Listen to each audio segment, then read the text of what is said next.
Somasi mengejutkan dilakukan Ayu Ting Ting usai namanya terseret masalah hukum di somasi musisi lokal asal Maluku bernama Usman Hitu. Somasi tersebut telah dilayangkan kepada Ayu setelah Usman Hitu menduga bahwa Ayu Ting Ting Karaoke di kawasan Depok menggunakan beberapa lagu yang ia klaim miliknya. Yang tak terduga adalah sang pemilik brand Ayu Ting Ting Karaoke bernama Rico Hidros Daeng pun kemarin muncul dan angkat bicara. Lantas, apa yang membuat Rico Hidros menyebutkan bahwa somasi yang dilayangkan Usman Hitu kepada biduan Ayu Ting Ting sebagai salah alamat?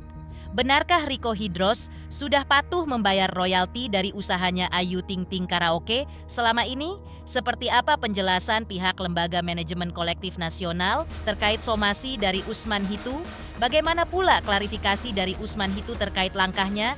Benarkah ia belum tergabung dalam LMKN?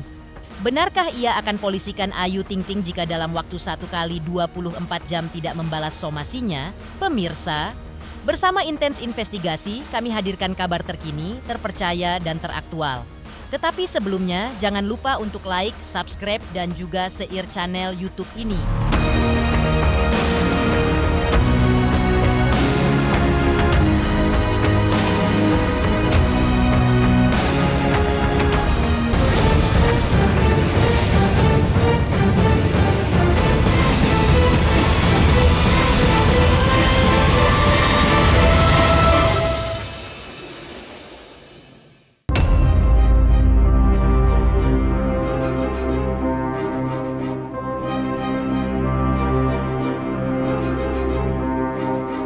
Pasca Ayu Ting Ting disomasi oleh musisi lokal asal Maluku bernama Usman Hitu terkait hak cipta, pemilik brand Ayu Ting Ting Karaoke bernama Rico Hidros Daeng akhirnya angkat bicara. Rico kemarin mendatangi Lembaga Manajemen Kolektif Nasional atau LMKN untuk meneruskan surat somasi dari pihak Usman Hitu. Hal itu ia lakukan lantaran sebagai pengusaha karaoke ia berada di bawah payung LMKN.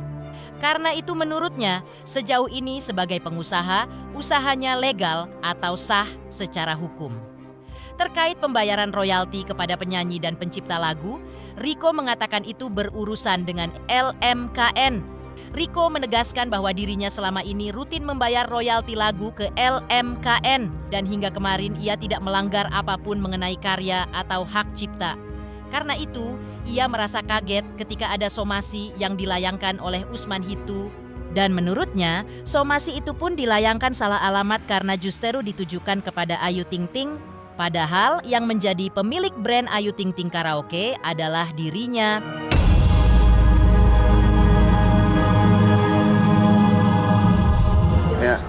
Ya, alhamdulillah tadi aku udah ke atas ya, ke LMKN, diterima dengan baik. Alhamdulillah LMKN keren banget.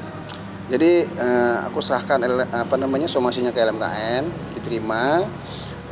Di atas tadi dikasih penjelasan sama pihak LMKN bahwa kami pengusaha karaoke, semua industri hiburan ya, itu dipayungi oleh LMKN dari LMKN ya. Yeah. Nah, di sini penggunaan hak cipta, sini kita sudah diatur bahwa kita dilindungi selama kita menjadi anggota dan bayar. Kalau itu langsung ditanyakan ke LMKN sebenarnya karena bukan ranah kita. Nah, sekarang gini, pencipta lagu, ini lagu kan banyak ya, ratusan ribu lagu, bahkan mungkin jutaan lagu. Pencipta lagu itu juga banyak, ratusan ribu juga. Kebayang kalau setiap pencipta lagu somasi, itu karaoke di Indonesia nggak ada.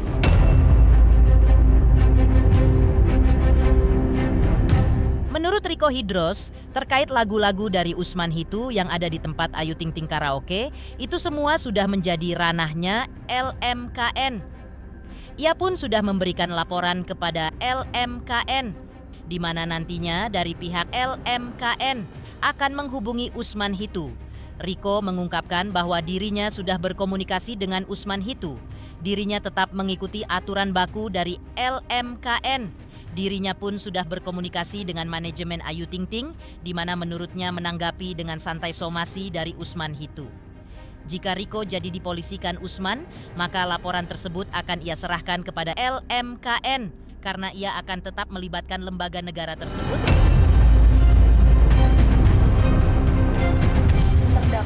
Nah, LMK atau belum? kalau itu sih ranahnya LMKN ya. Aku nggak ke situ. Aku cuma kasih laporannya aja. Sudah diterima dengan baik oleh LMKN. Nanti pun dari pihak LMKN akan menghubungi Pak Usmannya, gitu. Kemarin sih sama orang aku ada komunikasi ya, WhatsAppan segala macam. Cuma kan dari pihak Pak Usman kan cepat banget tuh. Baru WhatsAppan langsung preskon, langsung ada di TikTok, ada di YouTube, ada masif banget ya. Jadi aku juga membobardir gitu kan ya, yang sah-sah aja sih nggak apa-apa juga sih. Cuma kan ya teman-teman masyarakat netizen tahulah arahnya kemana. Sudah. Seperti apa? Sudah jadi karena dari manajemen Ayu Ting Ting juga tahu aturannya seperti apa, LMKN bagaimana, ya santai aja sih. Karena memang sudah tahu regulasinya sudah jelas. Jadi pihak dari manajemen Ayu cuma kontak ke aku, Bang, udah tahu berita, udah. Ya udah Bang, kalau gitu silakan dilanjut. Aku udah bilang oke, kita akan ke LMKN, sudah. Jadi nggak ada yang gimana panik, nggak ada. Karena kita udah on the track, udah bener. Nggak apa-apa. Itu bebas kok. Orang tuh mau ngelaporin pencipta lagu, mau ngelapor, mau apa, itu bebas karena hak mereka kan. Dia tetap aja saya dilaporin, tetap ujung-ujungnya ke LMKN lagi. Laporannya akan saya terima, saya serahkan lagi ke LMKN. Begitu. Buat teman-teman penyanyi ya, pencipta lagu segala macem, saran aku sih daftar ke LMKN. Karena payung hukumnya jelas dan LMKN adalah lembaga yang memang dipayungi oleh pemerintah langsung. Begitu. Jadi kan kalau industri ini tidak ada lembaga yang memayunginya, kebayang, berantakan.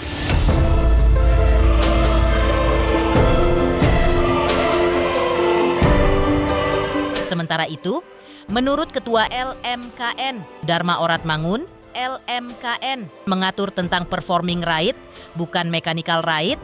Ditegaskan pula bahwa para pemilik hak cipta maupun hak terkait hanya bisa mendapatkan hak ekonominya ketika pencipta lagu atau penyanyi memberikan kuasanya ke lembaga LMKN di mana dia berkarya.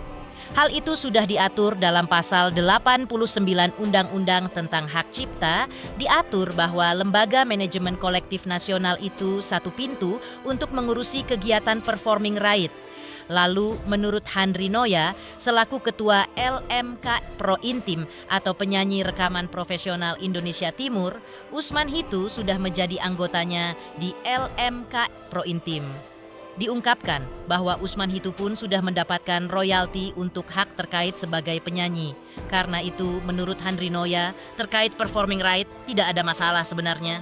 Handri akan maju paling depan untuk membela Riko sebagai pemilik brand Ayu Ting Ting Karaoke karena hak-hak Usman Hitu sudah berikan dan menurutnya Riko pun tidak melanggar Undang-Undang Hak Cipta.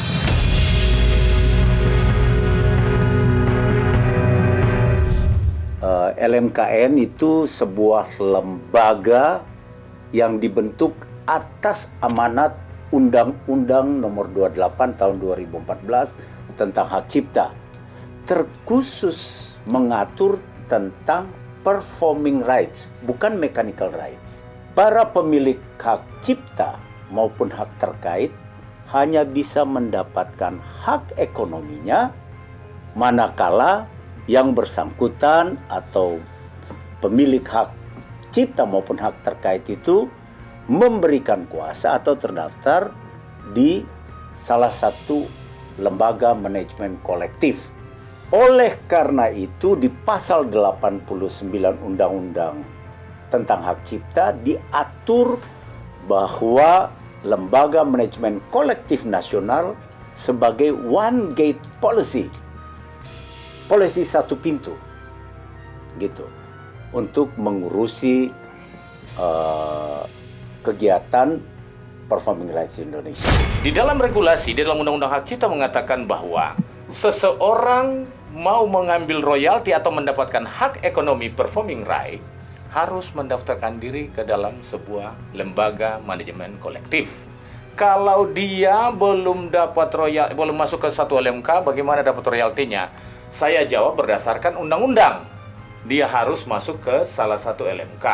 Kalau dia penyanyi, ada LMK Papri, ada LMK Prisindo, ada LMK Pro Intim, ada LMK Ardi.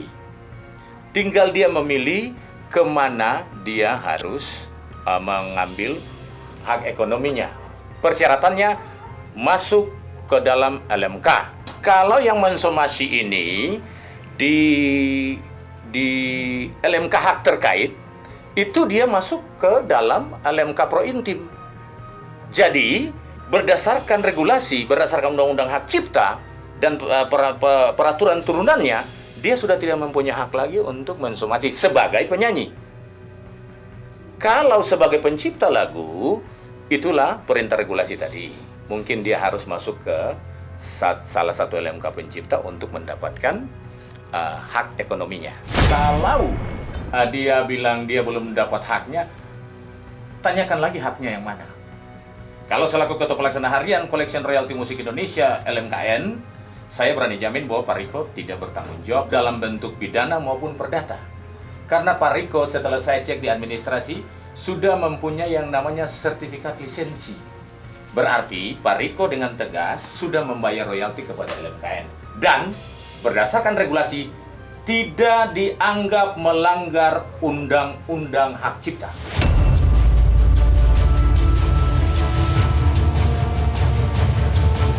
Menurut Joni Maukar, selaku komisioner LMKN bidang lisensi, sebagai pelaku pertunjukan atau penyanyi, Usman Hitu sudah ditegaskan telah menerima royalti.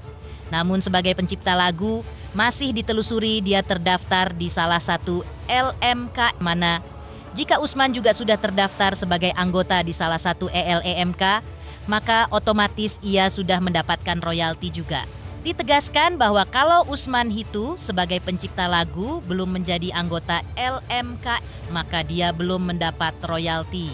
Terkait langkah Usman yang menuntut 1 miliar satu lagu di Ayu Ting Ting Karaoke, itu akan menjadi masalah jika pihak karaoke sudah melakukan kewajibannya, karena menurut pihak LMKN, besaran tarif royalti itu sudah diatur oleh Menteri Hukum dan HAM, termasuk besaran tarif rumah karaoke, televisi, dan tempat-tempat rekreasi. Penyanyi dan pencipta itu memberi kuasa, apakah dia mendapatkan royaltinya? Dia dapat royaltinya, tapi tidak langsung. Dia mendapatkan itu melalui LMKN.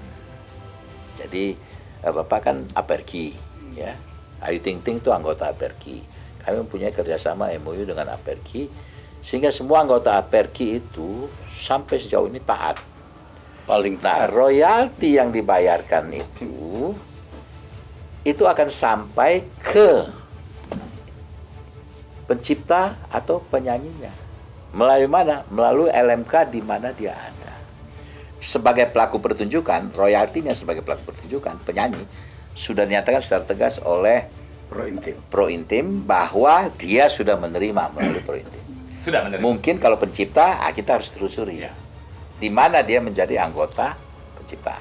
Kalau dia belum menjadi anggota pencipta di mana-mana, maka dia belum dapat haknya. Besaran tarif itu diatur dengan peraturan Menteri Hukum dan HAM. Tarif untuk rumah karaoke, tarif untuk televisi, tarif untuk tempat-tempat rekreasi itu diatur, besaran tarif diatur oleh negara melalui peraturan menteri.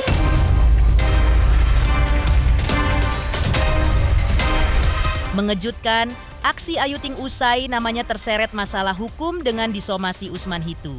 Lantas, seperti apa pula penjelasan Usman Hitu terkait somasi yang sudah dilayangkan kepada Ayu Ting Ting terkait dugaan pelanggaran hak cipta?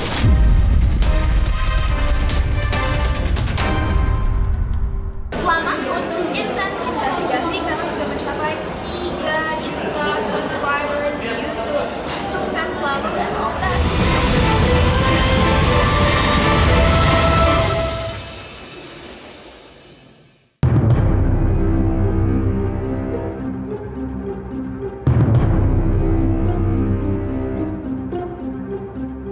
Pihak Usman Hitu juga mengaku dirinya tidak menikmati royalti. Ia mengklaim menemukan beberapa lagu miliknya di karaoke yang ia duga milik Ayu Ting Ting. Pihaknya menduga ada indikasi duplikasi atau copy-paste lagu miliknya di karaoke yang ia duga milik Ayu Ting Ting tersebut. Pihak Usman Hitu juga mengaku dirinya tidak menikmati royalti. Itulah alasannya pihak Usman Hitu sudah secara resmi melayangkan somasi kepada pihak manajemen Ayu Ting Ting, Manajemen Kolektif atau LMK. Pasalnya, pihak Usman Hitu mengaku dirinya bukan anggota lembaga manajemen kolektif dan ia belum mendaftarkan lagu-lagu karyanya ke lembaga tersebut. Itulah alasannya pihak Usman Hitu sudah secara resmi melayangkan somasi kepada pihak manajemen Ayu Ting Ting agar melaksanakan apa yang sudah menjadi kewajibannya sebagaimana tertulis dalam Undang-Undang Hak Cipta Nomor 28 Tahun 2014 bahwa setiap pelayanan publik yang bersifat komersil, diantaranya karaoke, wajib meminta izin dan membayar royalti. Menurut kuasa hukum Usman Hitu, kliennya sampai saat ini belum menerima royalti baik dari Ayu Ting Ting Karaoke maupun dari LMK. Itulah yang membuat pihak Usman Hitu melayangkan somasi atau teguran tertulis kepada mereka untuk melaksana kewajibannya. Menurutnya akan ada konsekuensi hukumnya apabila dalam somasi ini tidak ditanggapi secara serius oleh manajemen Ayu Ting Ting Karaoke, yaitu akan dilakukan upaya hukum.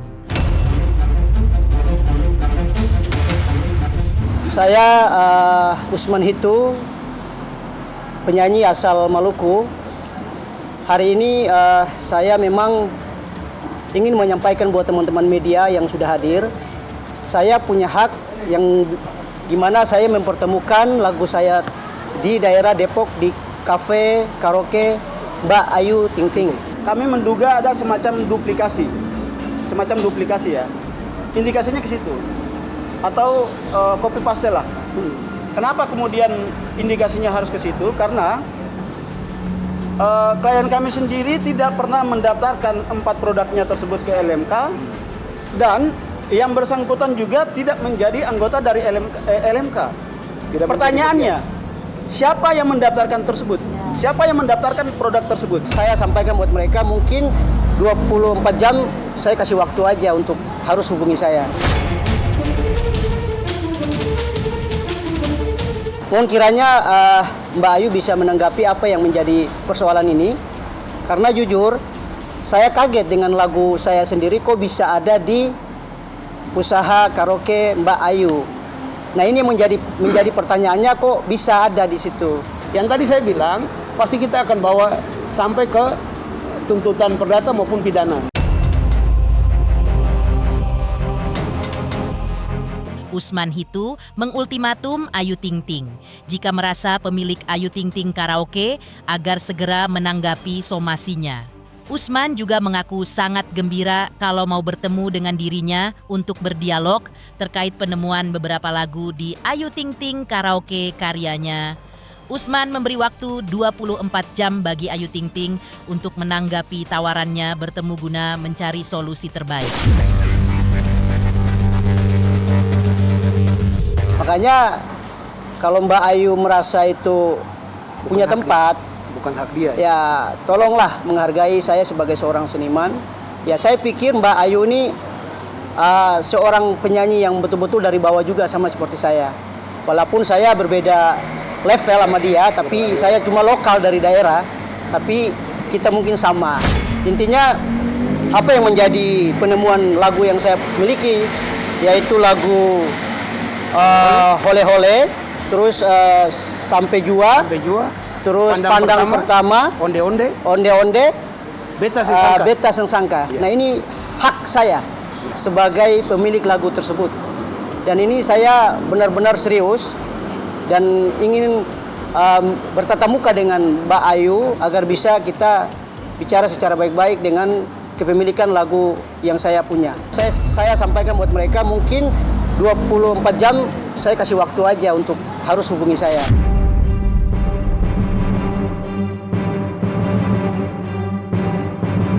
Mengejutkan langkah Usman Hitu mensomasi Ayu Ting Ting terkait dugaan pelanggaran hak cipta atas lagu-lagu yang ia temukan di Ayu Ting Ting Karaoke di Depok. Lantas, benarkah prahara tersebut mengganggu fokus Ayu Ting Ting siap menggelar konser tunggal bulan Agustus mendatang?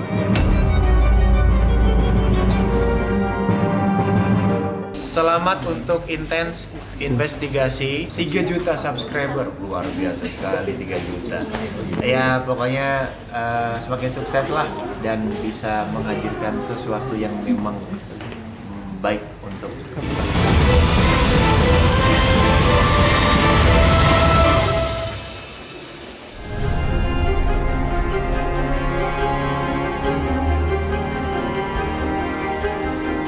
Langkah somasi dari musisi lokal Usman Hitu yang ditujukan kepada Ayu Ting Ting terjadi di tengah pedangdut ini serius menyiapkan konser perdananya yang rencananya digelar pada bulan Agustus tahun 2025. Momen yang menjadi impian setiap penyanyi itu diharapkan Ayu Ting Ting akan terwujud. Namun bayang-bayang adanya gugatan perdata dari Usman Hitu menjadi ancaman serius yang bukan tak mungkin bisa menguburkan mimpi manis sang penyanyi. Padahal untuk bisa menyuguhkan penampilan terbaik, Ayu Ting Ting telah melakukan persiapan yang sangat serius. Jika rencana itu terwujud, maka Ayu Ting Ting kemungkin menghadirkan warna tersendiri untuk memeriahkan konser dangdut perdananya itu. Pasalnya, Ayu berencana akan mengundang artis-artis lain untuk memeriahkan panggung konser dangdut perdananya. Sementara itu, melihat totalitas Ayu Ting Ting menyiapkan konser perdananya, sang ayah Abdul Rozak pun tak mau kalah memberikan dukungan untuk putri sulungnya ini, mengingat perjuangan Ayu Ting Ting dalam meniti karirnya sebagai penyanyi dangdut dari bawah, jauh dari fasilitas dan kemudahan, melainkan perjuangan berat. Tak heran, pria yang akrab dipanggil Ayah Ojak itu bahkan secara khusus berdoa agar rencana konser perdana Ayu Ting Ting yang sudah lama ia impikan akan terwujud.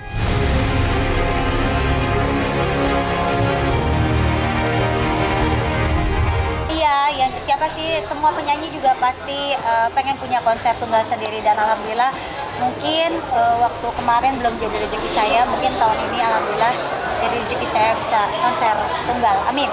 Saya pengen memberikan penampilan yang terbaik, memberikan penampilan yang berbeda dari sebelum-sebelumnya yang memang belum pernah saya tampilkan gitu. Jadi saya harap sih semua para penggemar dan fans saya selama ini yang nungguin konser, udah waktunya nih kita seru-seruan bareng, dangdut-dangdutan bareng. Pastinya kan ke K-pop kan, saya senang K-pop gitu, jadi ya banyak artis-artis K-pop yang menjadi inspirasi saya buat nanti konser.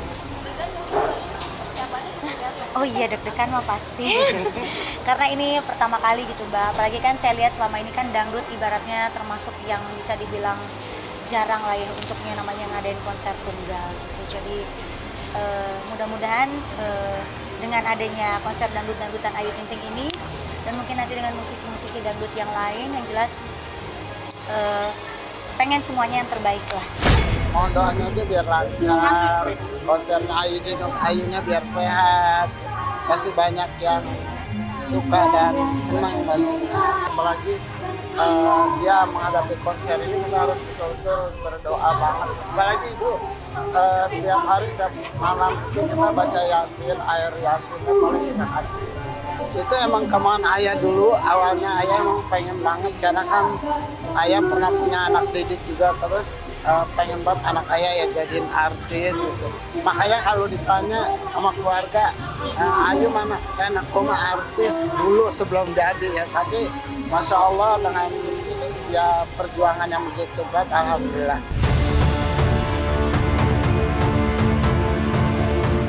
Pemirsa Intens Investigasi, jangan lupa saksikan terus Intens Investigasi, dan pastikan jangan lupa untuk like, subscribe, share, dan juga komen.